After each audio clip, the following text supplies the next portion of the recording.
Hello. Hello. Good afternoon, students. Class 11th biology students. Good afternoon to you all. I welcome all the class 11 biology students in this first session of chapter 5 on 14th of May 2020.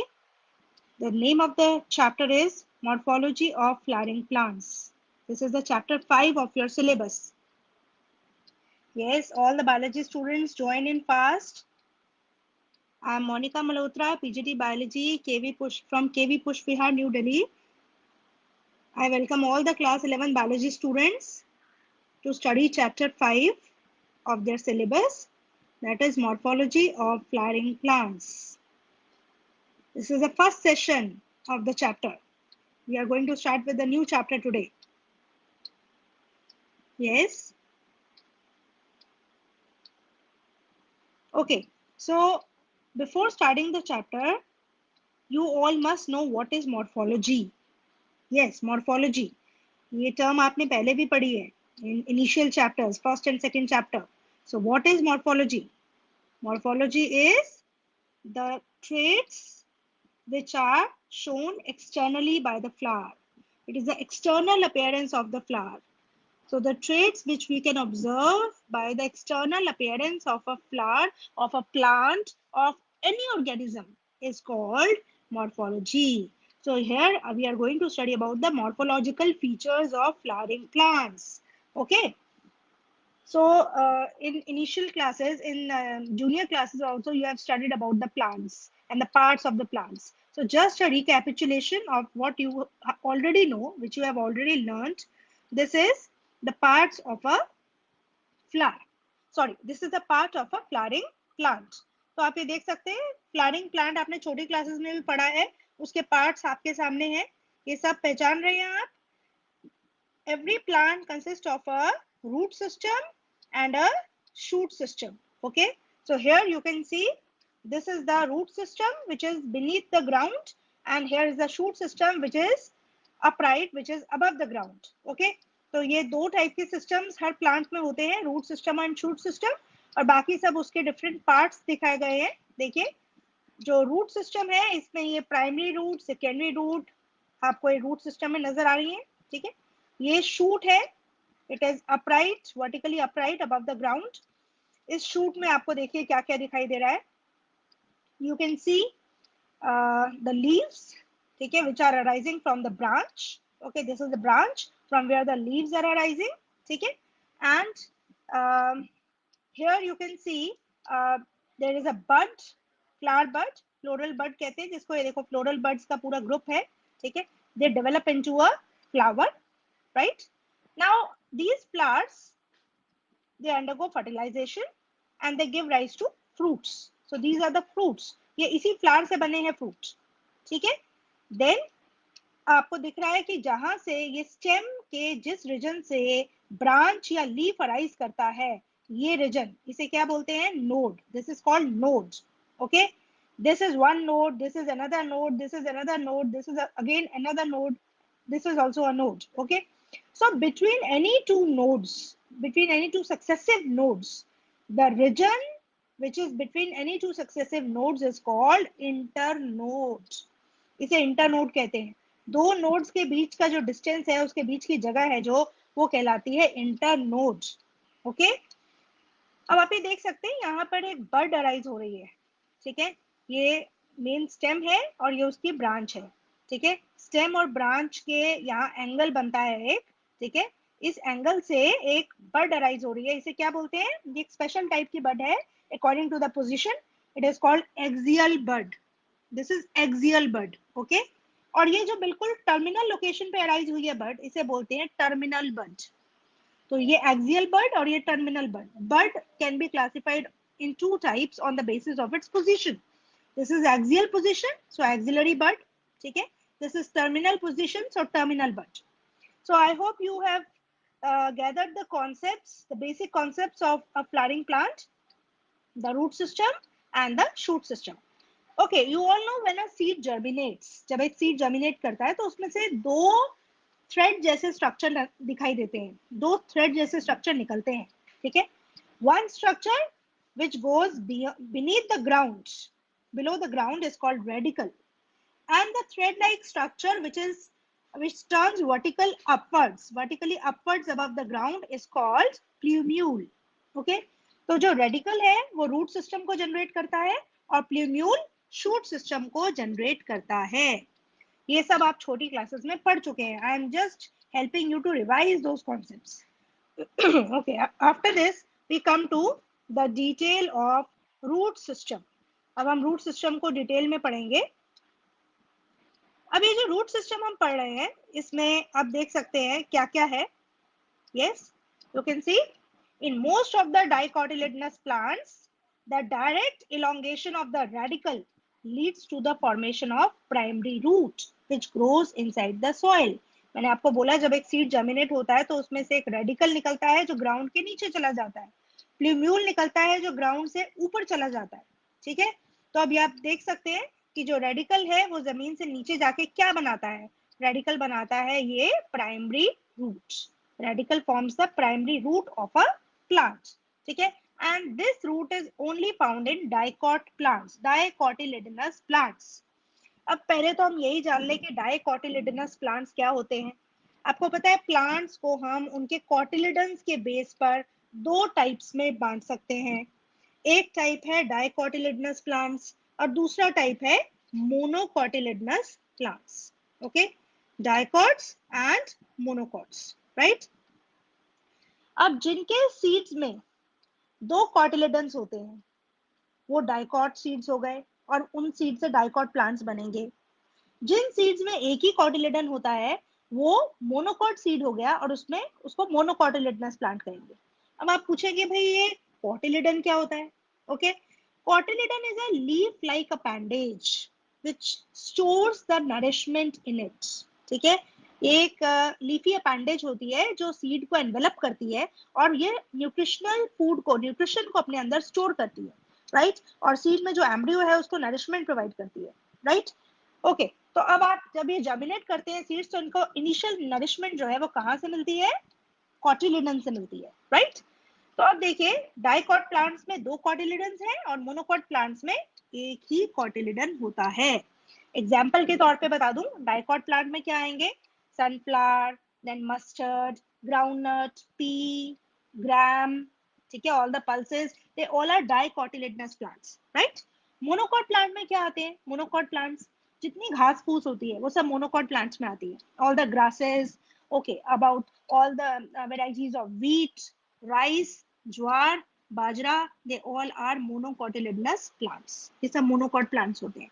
So here lies the basic difference, which is on the basis of the number of cotyledons present in the seed of a plant. Okay, चलिए अब हम बात करते हैं, ये जो radical था, radical ground से नीचे चला गया और उसने प्राइमरी रूट बना दी, ठीक है। और ये प्राइमरी रूट फिर आगे डेवलप होती है और इसमें से सेकेंडरी रूट्स निकलती हैं। You can see this primary root gives rise to secondary roots and this secondary root later gives rise to, ये देखो ये प्राइमरी रूट है, ये सेकेंडरी रूट है और सेकेंडरी से ये आगे निकली, इसे बोलेंगे tertiary root. Okay, this is a tertiary root. So the root system in dicot plants, it consists of primary root, then the secondary root, and then the tertiary root. Okay, तो ये root system जो है, ये roots जो है ये फैल जाती हैं पूरी ground के नीचे, ये absorptive surface area को increase करती हैं, they help the plant to absorb the maximum water as well as nutrients, the minerals from the soil. Okay, so mustard plant, it's an example of dicotyledonous plant. ये mustard plant की root दिखाई गई है आपको, ठीक है, जिसमें primary root है जो सबसे पहले ओरिजिनेट होती है, उससे सेकेंडरी रूट बनती है, फिर उससे टर्शरी रूट बनती है। So here is the root system in dicotyledonous plants. Now what about the root system in monocotyledonous plants? कभी ग्राउंड से घास को उखाड़ के उसकी रूट देखी है? अगर आप ग्राउंड से आपने कभी घास उखाड़ी हो और उसकी रूट देखी हो तो आपने देखा होगा कि वो रूट इस तरह की होती है।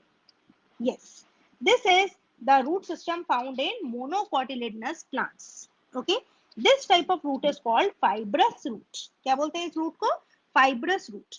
So this whole root system is called fibrous root system. क्या खासियत है इस root system की? In monocotyledonous plants, the primary root is short-lived. Radical से जो सबसे पहले रूट निकलती है, जब रेडिकल जर्मिनेट होता है, सीड जर्मिनेट होता है, रेडिकल बनता है, जमीन के नीचे जाता है, तो सबसे पहले जो रूट निकलती है उसे प्राइमरी रूट कहते हैं, ठीक है ना?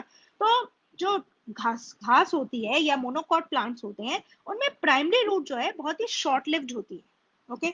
बहुत जल्दी ही मर जाती है वो रूट, और अपनी जगह वो कौन सी रूट्स को रिप्लेस करती है? It replaces a bunch of roots, similar type of thread-like roots, which arise from the node near the ground.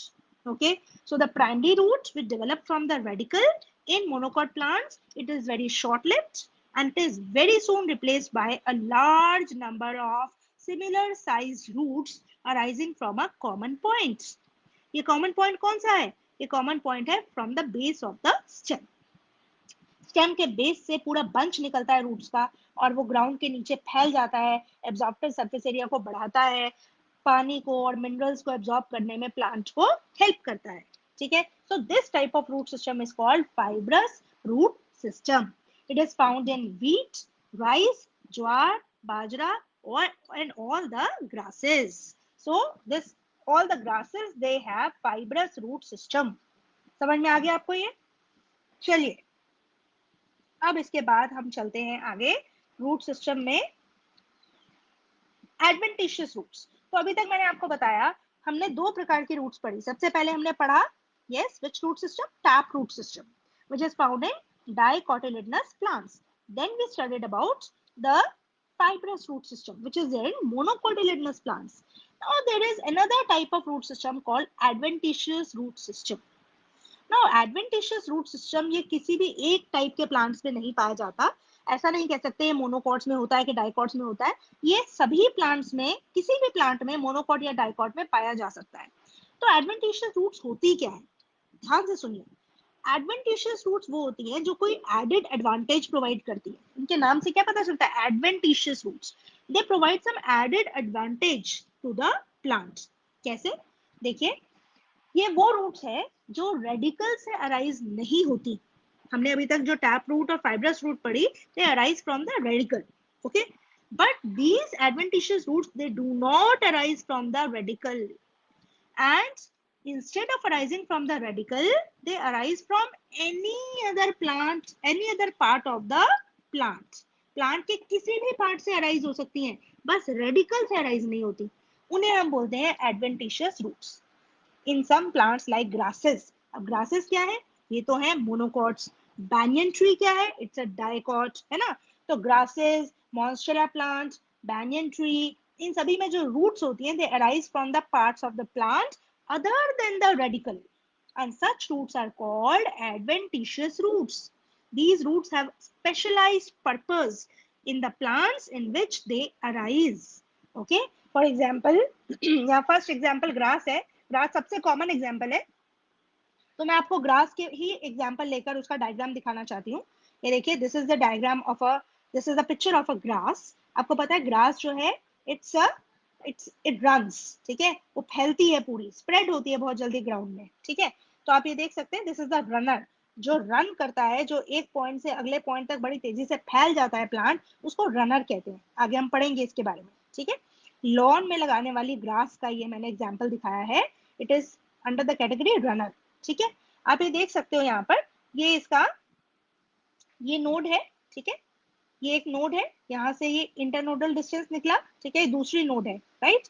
अब देखिए यहाँ पे, जहां जो भी नोड, जो भी इस ग्रास की नोड ग्राउंड को टच करती है, वहां नोड से क्या निकल जाती है? रूट्स निकल जाती है, ठीक है? And these roots, as they are arising from the node, they are not arising from the radicle. That is why such roots are called adventitious roots. ठीक है? देखिए लेबल भी किया हुआ है. These are the adventitious roots of the grass. The scientific name of the grass is cynodon. Okay? तो अब देखिए ग्रीन लीव्स दिखाए हैं ग्रास के. ये इसकी एरियल ब्रांचेस हैं. एरियल ब्रांचेस मतलब जो अपराइट होती हैं, एयर में होती हैं, अबव द ग्राउंड होती हैं, ठीक है?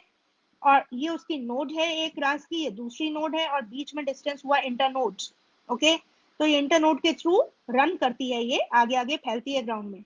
और जहां भी नोड टच करती है ग्राउंड को वहां पर it gives rise to root system, and such root system is called adventitious root system.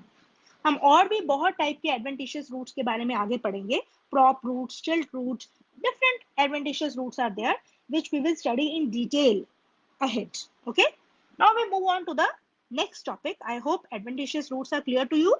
These roots do not arise from radicle, and instead of arising from radicle it arises from any other part of the plant. चलिए अब हम देखते हैं adventitious roots के function क्या होते हैं। सबसे पहले तो मैं नॉर्मल रूट का आपको फंक्शन पूछना चाहती हूँ। एक रूट का क्या फंक्शन होता है प्लांट में? बिल्कुल, जो रूट है वो प्लांट को सॉइल के अंदर एंकर करती है, पकड़ के रखती है, सॉइल में उसको खड़ा करती है। ठीक है। Second important function is absorption of water and minerals from the soil. You know soil is a reservoir of water and minerals, so root system helps in absorbing the water and minerals from the soil. ठीक है। तो ये दो first to मैंने आपको जो function बताए ये तो नॉर्मल रूट के होते हैं। ठीक है, रूट के ये बेसिक फंक्शंस हैं। ठीक है, तो एडवेंटिशियस रूट्स भी ये परफॉर्म करती हैं, लेकिन इसके अलावा कुछ specialized functions adventitious roots perform करती हैं। स्पेशलाइज्ड फंक्शंस क्या है? Storing the reserve food material. कई बार एडवेंटिशियस रूट्स जो है ये स्टोरेज का काम करती हैं। ठीक है, जैसे जैसे मूली, गाजर, इन सब में these are what? These are modified roots. ठीक है, carrots, radish, turnip, these all are modified roots. Okay, so they store food material in them. Then they also help in synthesis of plant growth regulators. कई plants के अंदर जो adventitious roots हैं उनमें plant growth regulators बनते हैं। अब ये प्लांट ग्रोथ रेगुलेटर्स की टर्म इंट्रोड्यूस तो हो गई है इस चैप्टर में, लेकिन आप इसको डिटेल में जाके पढ़ेंगे चैप्टर नंबर 15 में। क्या होते हैं plant growth regulators? These are the biochemical substances produced in plants which help in regulating the growth of the plant. Okay? Plant में शूट का ग्रोथ, रूट का ग्रोथ, उसकी लीव्स का डेवलपमेंट, फ्रूट की डेवलपमेंट, फ्रूट का size बढ़ना, सब चीजों का, उसकी सेनिसेंस, उसकी डेथ होना प्लांट की, ये सब चीजों को कंट्रोल करते हैं कुछ बायोकेमिकल सब्सटेंसेस जो कि प्लांट के अंदर नेचुरली प्रोड्यूस होते हैं, and these are called plant growth regulators. These may also be called plant hormones. इनको plant hormone भी कह दिया जाता है। ठीक है, आपने क्लास 10th में आप पढ़ के आए हैं ऑक्सिन, साइटोकिनिन, ठीक है, जिब्रेलिन पढ़े हैं इनके बारे में, abscisic acid, ethylene. So these are the 5 plant growth regulators, the names of which you already know. You have studied in class 10th, right? तो ये प्लांट ग्रोथ रेगुलेटर्स भी एडवेंटिशियस रूट्स बनाने में हेल्प करती हैं, राइट? चलिए अब हम टाइप्स ऑफ रूट सिस्टम को एक बार फिर से डिटेल में रिवाइज कर ले। देखिए 3 प्रकार के रूट्स मैंने आपको बताए, tap roots, fibrous roots and adventitious roots. ठीक है, now tap root is very prominent in dicot plants, ये डाइकॉट प्लांट्स में ही पाई जाती है। Fibrous roots are prominent in monocot plants, ये मोनोकॉट्स में होती हैं। Adventitious roots they can be found in both monocot and dicot plants, दोनों में मिल सकती है आपको ये। Now primary roots जो tap roots होती हैं, इनकी primary roots they grow and they become stout. देखो यहाँ मूली दिखा रखी है, ये क्या है?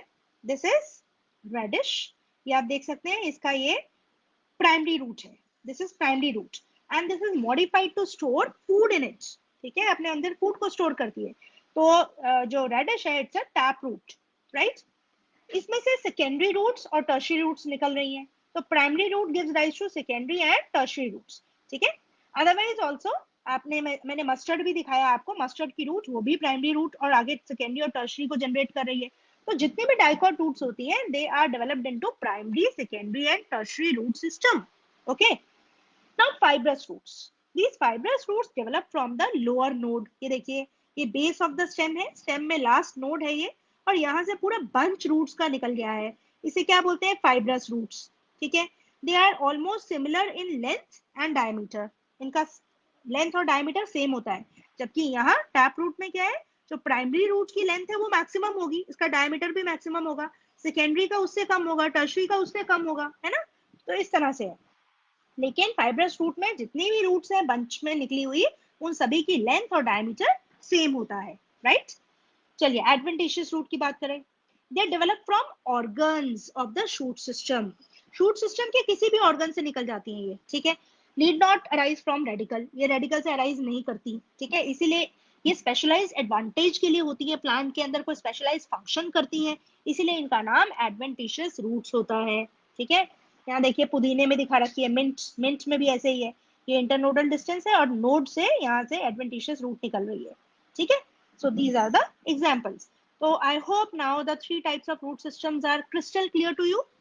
Okay, so we move on to the next topic in the root system. आज मैं आपको सिर्फ रूट सिस्टम पढ़ाऊंगी, बहुत इजी है, बहुत कुछ पहले पढ़ा हुआ है आपने, लेकिन चैप्टर को हम धीरे धीरे स्टार्ट किया है, इसीलिए आज रूट सिस्टम ही पढ़ेंगे हम सिर्फ। उसी को आप डाइजेस्ट करो, उसी को रिवाइज करो और उसी के नोट्स बनाओ, ठीक है। चलिए we move on to the next topic now, regions of the root. एक रूट में कौन कौन से रीजन्स होते हैं, वो क्या काम करते हैं, ये बहुत इंपॉर्टेंट है आपके जानने के लिए, ठीक है। This is the diagram taken from your NCERT book, ठीक है, एनसीईआरटी से लिया है मैंने ये, ताकि आप इसको आराम से रिलेट कर सके, ठीक है। ये एक रूट शो की है यहाँ पर। इस रूट में देखो कितने रीजन्स आपको दिखाई दे रहे हैं। सबसे पहले हम इसके एपेक्स से शुरू करते हैं, ठीक है। ये रूट का एकदम एपेक्स है, पॉइंटेड टिप है। ये जो पॉइंटेड टिप है रूट की, इसमें आप देख सकते हैं कैप लाइक स्ट्रक्चर चढ़ा हुआ है, ये रूट की प्रोटेक्शन के लिए होता है, ये रूट कैप, ठीक है। ये रूट कैप है यहाँ पर, it is for the protection. अब भाई ऐसी क्या जरूरत पड़ गई कि रूट को प्रोटेक्शन चाहिए, इसके टिप को प्रोटेक्शन की क्या जरूरत है। इसके टिप को प्रोटेक्शन की इसीलिए बहुत जरूरत है क्योंकि सबसे इंपॉर्टेंट, इसका सबसे इंपॉर्टेंट ग्रोथ का reason, which is the region of meristematic activity, it is there in the tip of the root। और अगर ये रीजन डैमेज हो जाए, इसके सेल्स यहाँ से टूट जाए, रीजन का ये रीजन यहाँ से डिटैच हो जाए, कट हो जाए, डैमेज हो जाए, तो this root will stop the growth in the vertically downward direction. ये ग्राउंड में और नीचे ग्रो करना ही बंद कर देगी क्योंकि इसकी मेरिस्टेमेटिक रीजन खत्म हो जाएगा, राइट। इसीलिए ये सबसे इंपॉर्टेंट रीजन है जो रूट की ग्रोथ में हेल्प कर रहा है, इसीलिए इसका प्रोटेक्शन बहुत इंपॉर्टेंट है। It is a very soft and delicate tissue, इसमें जो सेल्स हैं बहुत ही सॉफ्ट होते हैं, डेलिकेट होते हैं, and they need ultimate protection. So their protection is because of the root cap. Root cap पहला रीजन हुआ इसका मतलब रूट का। The root is covered at the apex by a thimble like structure called the root cap. अब ये thimble क्या होता है, ठीक है, अगर आप इंग्लिश की डिक्शनरी में देखें, थिम्बल का मतलब होता है एक छोटा सा मेटल का कैप, एक ढक्कन जैसा एक स्ट्रक्चर होता है जो उंगलियों पे पहना जाता है। जब हम सुई सिलाई का काम करते हैं, सिलने का काम करते हैं या कोई ऐसा काम करते हैं जिसमें उंगलियों की टिप्स डैमेज हो सकती हैं, then generally we wear thimble, okay। So thimble is actually a metallic cap like structure which helps us to cover our fingers. It is for the protection of our fingertips.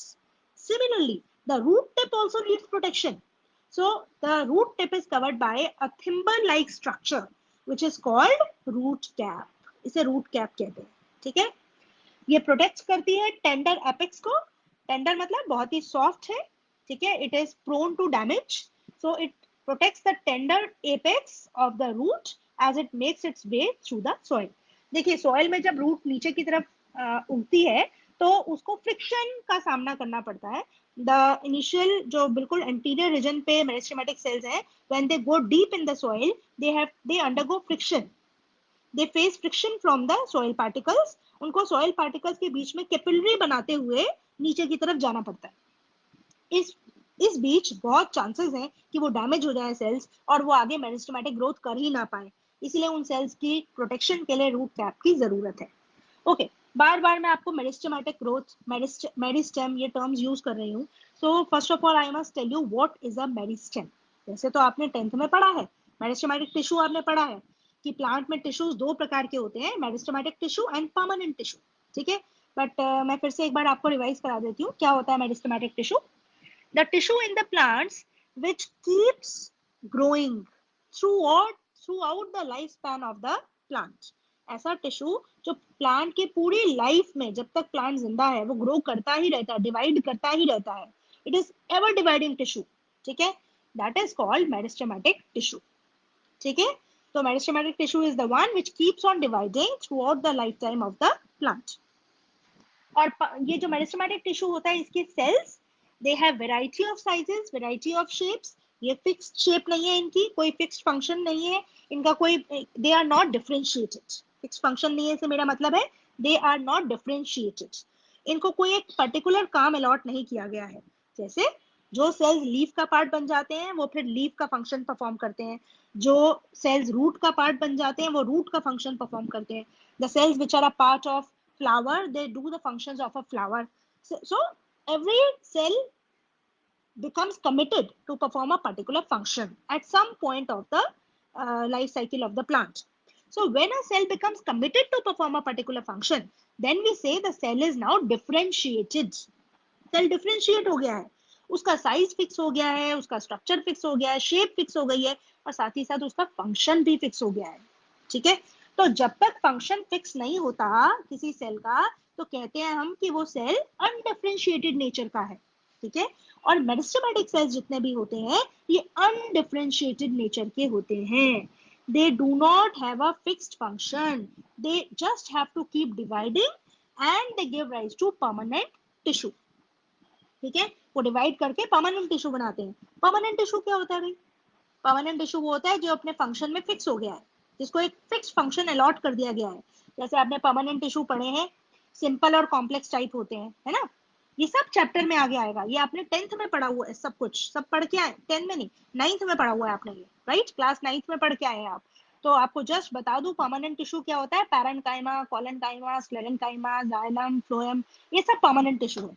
ठीक है, एक permanent tissue होता है जिसका function fixed है, structure fixed है, shape fixed है, और दूसरा होता है मेरिस्टेमेटिक टिश्यू जिसमें कुछ भी फिक्स नहीं है। ठीक है, सिर्फ इसका एक ही काम है, to keep on dividing and to keep on giving rise to new cells, right? So root के हम रीजन्स की बात कर रहे थे। सबसे पहला रीजन मैंने आपको बताया, एपेक्स पर रूट के रूट कैप प्रेजेंट होती है and it is covering, it is protecting a tissue, the first region of the root which is called region of meristematic activity। चलिए इसके बारे में जान लेते हैं। A few millimeters above the root cap is the region of meristematic activity। The cells of this region are very small, they are thin walled but they have dense protoplasm। इनमें cytoplasm जो होता है वो rich होता है nutrients में, nutrient rich होता है, क्योंकि इनको एक्टिवली डिवाइड करना है। They have to actively divide, और उसके लिए इनके अंदर न्यूट्रिएंट्स होने चाहिए, इनके अंदर एनर्जी जनरेशन होनी चाहिए, राइट? दे डिवाइड रिपीटेडली, ये बहुत जल्दी, ये हमेशा डिवाइड ही करते रहते हैं। इनका एक ही काम है, जब तक प्लांट जिंदा है इनको डिवाइड करते रहना है। ठीक है, और ऐसा नहीं है कि मेरिस्टेमेटिक रीजन सिर्फ रूट्स में ही होता है, ये शूट्स में भी होता है, ये इंटरनोडल डिस्टेंस में भी होता है। ठीक है, तो मेरिस्टेमेटिक रीजन जो है it is found in different parts of the plant, ये हम आगे पढ़ेंगे कहाँ कहाँ होता है। थर्ड रीजन देखिए, पहला रीजन रूट क्या पढ़ाया, दूसरा रीजन ऑफ मेरिस्टेमेटिक एक्टिविटी, जहाँ एक्टिव ग्रोथ हो रही है, डिवीजन हो रही है सेल्स की। इसके पीछे चले हम, there is a region of elongation. ठीक है, ये रीजन ऑफ इलोंगेशन है। The cells proximal to this region, इससे पहले वाले रीजन, प्रॉक्सिमल मतलब इससे पहले वाला, इससे पहले वाले रीजन के जो सेल्स हैं, यानी कि मेरिस्टेमेटिक रीजन के जो सेल्स हैं, वो एक्टिवली डिवाइड करते रहते हैं, नए सेल्स को जनरेट करते रहते हैं। और आपको मैंने पहले भी शायद बताया ये कि जब एक parent cell mitosis cell division undergo करता है तो दो डॉटर सेल्स बनाता है। इसमें कौन से टाइप की सेल डिवीजन चल रही है? माइटोसिस। Mitotic cell division में whenever a parent cell divides, it gives rise to two daughter cells। Okay, these two daughter cells have same chromosomal number। उनका क्रोमोसोम का नंबर तो सेम ही होता है पेरेंट जैसा, क्रोमोसोम नंबर में कोई change नहीं आती, लेकिन चेंज किस में आती है? साइज में। एक पेरेंट सेल से दो डॉटर सेल बने, लेकिन दोनों डॉटर सेल में क्योंकि पेरेंट सेल का साइटोप्लाज्म आधा आधा बट गया है, इसीलिए वो छोटे साइज के हो गए। ठीक है, अब उनको क्या करना पड़ेगा? They have to grow, they have to again reach the adult size। okay, तो ये रीजन ऑफ इलोंगेशन में यही हो रहा है। देखो, मेरिस्टेमेटिक रीजन में एक्टिव डिवीजन होता है, एक पेरेंट सेल दो डॉटर सेल बनाता है, दो डॉटर सेल्स के बाद फिर आगे और डॉटर सेल्स बनते हैं। ठीक है, तो इस तरह से ये बनते रहते हैं, राइट? लेकिन जो नए सेल्स बन रहे हैं मेरिस्टेमेटिक एक्टिविटी से, their size is very small. Now they will start growing in size, जब वो साइज में ग्रो करते हैं then they grow in the region of elongation. यहाँ नए सेल बनते जा रहे हैं, वो ग्रो कर रहे हैं, तो ये रीजन बन रहा है। ये रीजन क्या है? Region of elongation. नए सेल बने, उन्होंने ग्रोथ की, नए सेल बने ग्रोथ की, और ग्रोथ करके वो रीजन ऑफ इलोंगेशन में पहुंच गए। ठीक है, रीजन ऑफ इलोंगेशन का अब फंक्शन देखिए क्या है। The cells proximal to this region undergo rapid elongation and enlargement, and they are responsible for the growth of the roots in the length. तो मेरिस्टेमेटिक एक्टिविटी के रीजन के proximal reason, उसके पास वाला रीजन क्या है, रीजन ऑफ इलोंगेशन। इसके sales अपने आप को ग्रो करते हैं, इलोंगेट होते हैं साइज में, और इनकी इलोंगेशन से रूट का लेंथ भी बढ़ता है। ठीक है, इसलिए इस रीजन को बोलते हैं रीजन ऑफ इलोंगेशन, कि रूट की इलोंगेशन में हेल्प कर रहा है। Next is region of maturation. ये सबसे पीछे होता है रीजन, ग्राउंड के सबसे पास, यहाँ ग्राउंड होगा, ग्राउंड के सबसे पास रीजन है रीजन ऑफ मैचुरेशन। अब इलोंगेशन के बाद सेल्स पहले डिवाइड हुए, नए सेल बने, हर एक सेल इलोंगेट हुआ, रीजन ऑफ इलोंगेशन में आया। अब इलोंगेट होने के बाद उसको फंक्शन परफॉर्म करना शुरू करना है, उसको काम शुरू करना है अपना, ठीक है, जिसके लिए वो बना है। तो उसके बाद वो इस रीजन में फॉल करेगा, इस रीजन में आ जाएगा region of maturation. Region of maturation की खास बात है, कैसे पहचानेंगे हम कि ये रीजन ऑफ मैचुरेशन है।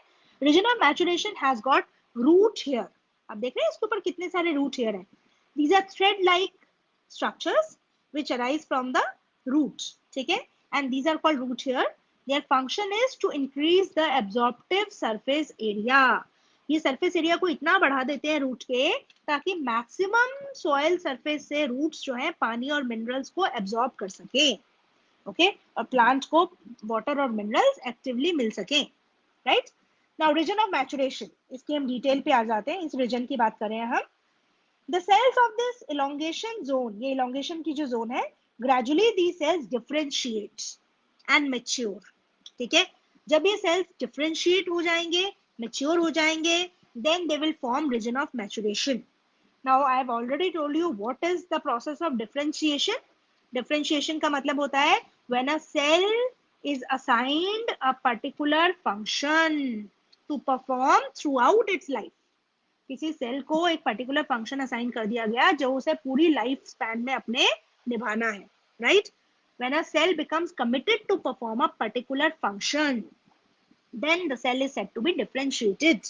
वो प्लांट के एक पार्ट का हिस्सा बन गया और उसको उस प्लांट के उसी हिस्से का फंक्शन परफॉर्म करना है। अब वो कोई और फंक्शन नहीं करेगा, उसका साइज, शेप, स्ट्रक्चर और फंक्शन फिक्स्ड हो गया है। जब तक वो सेल जिंदा है उसको वही सब कंटिन्यू करना है। then the cell is called differentiated.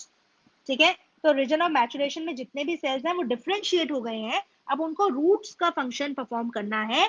They have to continuously absorb water and minerals and they have to supply it to the stem. ठीक है, समझ में आ गया ये? चलिए, now this zone is proximal to the region of elongation. Region of maturation is near to the region of elongation. From this region, some of the epidermal cells uh, form very fine, delicate thread-like structures called root hair. अब सबसे बाहर की layer हम आगे पढ़ेंगे anatomy में। Root की सबसे बाहर वाली लेयर एपिडर्मिस होती है। तो एपिडर्मिस लेयर के सेल्स जो हैं उनमें से रूट हेयर अराइज करते हैं और ये सरफेस एरिया को बढ़ा देते हैं रूट के। ठीक है, and they help in absorbing the water and minerals from the soil.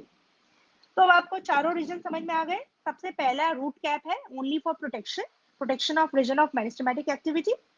Second is region of meristematic activity in which the cells actively divide because they are meristematic cells, undifferentiated cells. Then these cells, the new cells which are formed by a meristematic zone, they elongate in size. This is the region of elongation. They grow and elongate, increase the length of the root, and after growing, they become differentiated. They are committed to perform a particular function, and they form region of maturation, in which epidermal cells, they give rise to root hair. Root hair increase the absorptive surface area, and they help in efficient absorption of water and minerals by the root. So these are the four regions and their functions in roots. I hope बेटा क्या repeat करना है वो specially बोलो, मैंने अभी सब कुछ रिपीट कर दिया।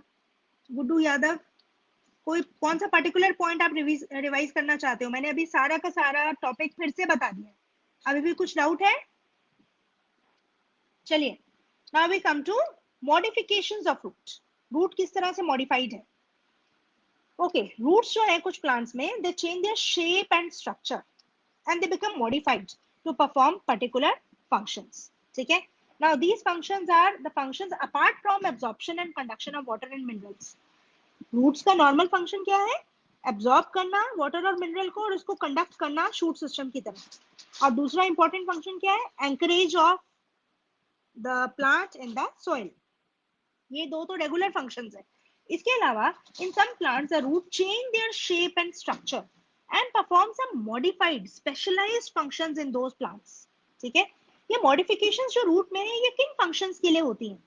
These roots are modified for extra support of the plant, for storage of food in the plant, and even for respiration, for the gaseous exchange in the plants. And these particular functions are performed in specialized plants where these modified roots develop. Okay? अब हम देखते हैं कौन sea routes हैं, कैसे develop हो रही हैं, क्या डिटेल है इनकी। मॉडिफिकेशन इन द रूट्स, सबसे पहले हम कौन से टाइप की रूट की बात करेंगे? Storage root. कुछ रूट्स जो प्लांट्स के अंदर स्टोरेज का काम करती हैं, वो अपने अंदर स्टार्च या मॉइस्चर स्टोर कर लेती है। ठीक है, अब हम देखते हैं कैसे हो रही है ये स्टोरेज रूट। आप सब खाते हैं इनको, carrots, beets, sweet potato, radish, turnip, ये सब क्या है? These all are storage roots in which roots are specially modified for the storage of starch and water. ठीक है, इनमें स्टार्च और वाटर स्टोर्ड होता है। ठीक है, और आपको पता है जितनी भी रूट्स नॉर्मली ग्राउंड के नीचे ही उगती हैं, है ना? ये देख रहे हैं आप, ग्राउंड है ये, इसके नीचे ये सॉइल है, इसमें रूट्स उग रही हैं। ये देखो कैरेट है, ये टर्निप है, ये रेडिश है, ये बीट रूट है। ठीक है, और ये सारी मॉडिफाइड रूट्स हैं। These all are storage roots. ठीक है, और ये आप देखें सारी की सारी क्या है इसमें? कैरेट टर्निप ये सब क्या है? These all are tap roots. ठीक है, tap roots of carrot, turnip and adventitious roots of sweet potato, they get swollen and store food. ठीक है, स्वीट पोटैटो में जो रूट है एडवेंटिशियस टाइप की होती है। ठीक है, क्योंकि स्वीट पोटैटो आपको मैं बता दूं, it is not a root, it is a sorry, sweet potato is also a root, तो इसमें एडवेंटिशियस रूट होती है। ठीक है, so tap root of carrot, turnip and adventitious root of sweet potato, they get swollen and they store the food. इन सभी में food store होता है, ये सब मॉडिफाइड रूट्स है। ठीक है, तो स्वीट पोटैटो याद रखना, it is a modified root and the potato which you eat, they are the modified stems.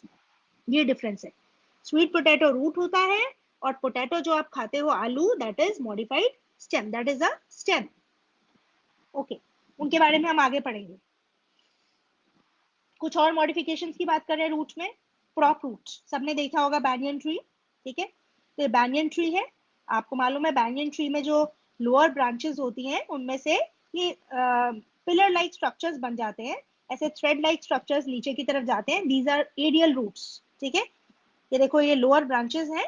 ठीक है, स्टेम ब्रांच, स्टेम से जो ब्रांच निकली हुई है, और इस एडिशनल ब्रांच से ये जो ये वाली ब्रांच है, इसका काम ही ये है कि इसमें से एरियल रूट्स अराइज करती है। देखो ये हवा में है अभी roots, they are growing downwards, कितनी कमाल की बात है। ठीक है, ये देखो इसमें से ये एडवेंटिशियस रूट निकल रही है, aerial roots which are growing downwards. जैसे ही जमीन को टच करती हैं, they get into the soil. देखिए एरियल रूट्स ग्राउंड को टच करते ही इसमें रूट कैप बन जाती है।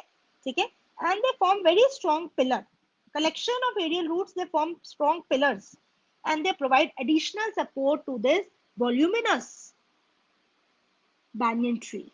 This is a very heavy banyan tree.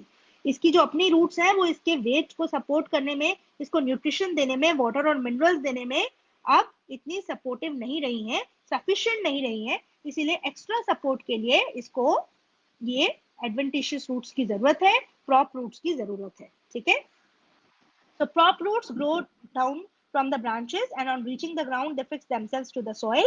They provide additional support to the large branches of some plants like the banyan trees. ठीक है, so these are called prop roots. याद रखना, ये आपकी एनसीईआरटी में है, बहुत इंपॉर्टेंट है ये। Now next very important type of modification in root is stilt root. Stilt root are found in sugarcane, in maize. ठीक है, इनके अंदर पाई जाती हैं ये। Now stem of maize and sugarcane, they have supporting roots. Again these are supporting roots which come out of the lower nodes of the stem.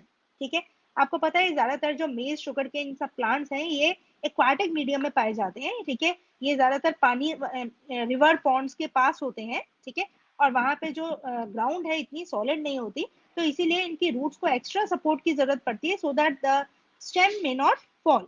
ठीक है, तो इसीलिए एक्स्ट्रा सपोर्ट के लिए इनके पास ये स्टिल्ट रूट्स प्रेजेंट होते हैं।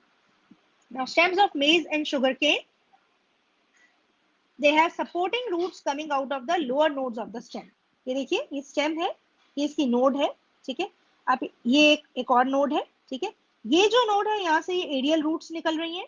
ठीक है, और यहाँ जो नोड आपको दिखाई दे रही है, this is the lowest node, सबसे नीचे की नोड है, ग्राउंड के सबसे पास है। यहाँ से ये देख रहे हैं आप, पूरा इसकी सरकमफ्रेंस में पूरा एक सर्कुलर फॉर्म में ये रूट्स अराइज हो रही हैं, and these roots are getting into the ground. ठीक है, they are touching the ground, they are fixing themselves in the ground, and these are called the stilt roots। ठीक है, ये पूरा एक सर्कल फॉर्म कर लेती हैं। stilt roots are aerial adventitious roots। पहले एरियल ही थी, लेकिन एयर में थी, लेकिन उसके बाद ये नीचे ग्रो करके आ गई, और नीचे इन्होंने पूरा एक सर्कमफ्रेंस बना लिया है, and they grow obliquely downwards from the basal nodes of the main stem and fix firmly to the soil। ठीक है, सबसे नीचे की नोड से अराइज करती हैं, and they fix themselves into the soil। Such supporting roots are found in plants growing near the banks of rivers, ponds, etc। These are for additional support of the stem to the entire plant। Okay, so these stilt roots in this diagram are of Zea mays। Zea is the genus, maize is the species, and this is the biological name of maize plant। ठीक है, maize का example दिया है, and similar stilt roots are there in sugarcane also। ठीक है, अब इसके बाद हम और एक और मॉडिफिकेशन में रूट्स की पहुंच गए हैं, very special type of roots. इनको हम क्या बोलते हैं, these are the roots for respiration, respiratory roots भी कहते हैं इनको हम। These roots are technically called pneumatophores. क्या बोलते हैं, न्यूमैटोफोर्स। ये न्यूमैटोफोर्स बहुत स्पेशल टाइप की रूट्स हैं, और ये कुछ स्पेशल टाइप के प्लांट्स में उगती हैं, ऐसे प्लांट्स जो स्वैम्पी एरियाज में ग्रो करते हैं। स्वैम्पी एरियाज, मार्शी एरियाज जहां दलदल होती है, जहां का ग्राउंड फर्म नहीं होता, ऐसे एरियाज में जो प्लांट्स उगते हैं, they develop specialized roots called nematophores। Now in some plants like rhizophora, ये मैंग्रोव प्लांट यहाँ कॉमनली लिख दिया गया है, इसका एग्जैक्ट एग्जाम्पल क्या है, राइजोफोरा। तो राइजोफोरा का एग्जाम्पल आपकी एनसीईआरटी बुक में भी है। In some plants like rhizophora, which grow in the swampy areas, marshy areas, many roots they come out of the ground and grow vertically upwards। Very strange। Normally we know that the roots always grow downwards, they grow beneath the ground, they are positively geotropic, ground की तरफ उगती है, नीचे की तरफ जाती है। लेकिन देखिए, ये जो नेमेटोफोर रूट्स है, ये नेगेटिवली जियोट्रॉपिक है। देखिए, ये स्टेम है, स्टेम से रूट नीचे की तरफ ग्रो की, लेकिन नीचे से रूट्स जो है ये यू टर्न लेकर जमीन से ऊपर आ गई है। They come vertically upwards. देख रहे हो आप, ये रूट डाउनवर्ड रूट है, और इसमें से देख रहे हैं आप, ये सेकेंडरी रूट्स वर्टिकली अपवर्ड आ गई हैं। ठीक है, they come up above the ground, और जो ग्राउंड से ऊपर रूट्स आती हैं, they have small apertures in them. ऐसा नहीं है कि इन्हीं में अपर्चर्स होते हैं, even the normal roots have apertures in them, and those are called lenticels. They help in the exchange of gases. तो जितने भी सॉलिड सरफेस होते हैं, वुडी सरफेसेस होते हैं प्लांट्स के, उनमें ऐसे अपर्चर पाए जाते हैं जो एक्सचेंज ऑफ गैसेस में हेल्प करते हैं। ठीक है, as in leaves they have stomata, similarly on woody surfaces they have lenticels. So you can see these small apertures on these vertical roots. These apertures are for the exchange of gases. They take in oxygen and they give out carbon dioxide. So that is the importance of these nematophores। ठीक है, so function क्या है nematophores का, they help to get oxygen for respiration। No Sujit, ये banyan tree में जो prop roots हैं, ये तभी ग्रो करती हैं जब ये ट्री बहुत ओल्ड हो जाता है, मतलब ये इसका वॉल्यूम बहुत बढ़ जाता है, इसकी जो प्राइमरी रूट सिस्टम है, जो इसकी जो अपनी रूट्स है, वो इसको सपोर्ट नहीं कर पाती।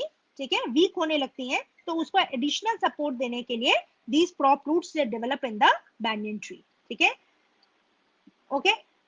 गुड्डू यादव इज सेइंग कि रीजन ऑफ इलोंगेशन फिर से बताना है। बेटा, रीजन ऑफ इलोंगेशन जो है मेरिस्टेमेटिक जोन से ठीक ऊपर का रीजन है। मेरिस्टेमेटिक रीजन में एक्टिवली सेल्स डिवाइड करते हैं, न्यू सेल्स आर फॉर्म्ड। ठीक है, और वो सेल्स अनडिफरेंशिएटेड होते हैं, लेकिन वो सेल्स जब ग्रो, जब वो बन जाते हैं, जब एक बार वो डिवाइड होके छोटे छोटे सेल बन जाते हैं, now they grow in size, ठीक है, वो ग्रो करते हैं और वो एडल्ट सेल्स जितना अपना साइज बना लेते हैं. Now the growing cells which are elongating in size, they form the region of elongation. ठीक है, तो सबसे पहले रीजन ऑफ मैचुरेशन, फिर रीजन ऑफ इलोंगेशन, और फिर रीजन ऑफ मैचुरेशन आता है. समझ में आ गया? इलोंगेशन में वो सेल्स अभी अनडिफरेंशिएटेड ही है, सिर्फ अपने ग्रोथ कर रहे हैं, वो अपने साइज को इंक्रीज कर रहे हैं. ठीक है, समझ में आ गया? चलिए, नेमाटोफोर्स के बाद हमारा आज का लेक्चर यहीं पे खत्म होता है. मैंने सिर्फ रूट्स ही पढ़ानी थी आपको, ताकि आप धीरे धीरे करके छुट्टियों में ये लेसन को पढ़ें. ठीक है, और हम धीरे धीरे आगे एडवांस करेंगे. आज आपको मैंने रूट्स पढ़ाई, ठीक है, कि रूट में प्राइमरी रूट क्या होती है, सेकेंडरी क्या होती है, टर्शरी क्या होती है. ठीक है, ये उनका सीक्वेंस है according to the sequence of arising of the roots. ठीक है, सेकेंड मैंने आपको रूट्स में डिफरेंशिएशन बताया on the tap root system, fibrous root system और एडवेंटिशियस रूट सिस्टम. ये दूसरा तरीका है रूट्स को डिफरेंशिएट करने का. ठीक है, और उसके बाद मैंने आपको specialised modified root modification in roots बताई. स्टोरेज के लिए मॉडिफाई हो जाती हैं वो, रेस्पिरेटरी एक्सचेंज के लिए वो हो जाती है मॉडिफाई. इसके अलावा और किसके लिए मॉडिफाई हुई? They get modified for the storage, then they get modified for the gaseous exchange. ठीक है, and for the extra support के लिए, जैसे स्टिल रूट्स हैं, प्रॉप रूट्स हैं, ये सब एक्स्ट्रा सपोर्ट के लिए हैं. तो ये एडिशनल पर्पसेस के लिए जब ये मॉडिफाई हो जाती है, तो इनको हम एडवेंटिशियस रूट्स के एडिशनल बेनिफिट्स मानते हैं. ठीक है, चलिए, तो this is all about the lesson today. This is the assignment for you. What is meant by modification of root? This is an NCERT question. What type of modification of root is found in banyan tree? Banyan tree में prop root होता है, आपको इसे explain भी करना है. ठीक है, then turnip में storage roots है. ठीक है, then mangrove trees, इसमें nematophores है. ठीक है, इसके बारे में आपको explain करना है.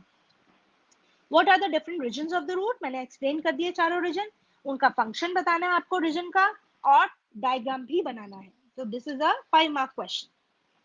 Differentiate between primary and secondary roots. Whenever there is a question of difference, always you have to give example also. ठीक है, पूछा नहीं गया है लेकिन आपको example जरूर देना है.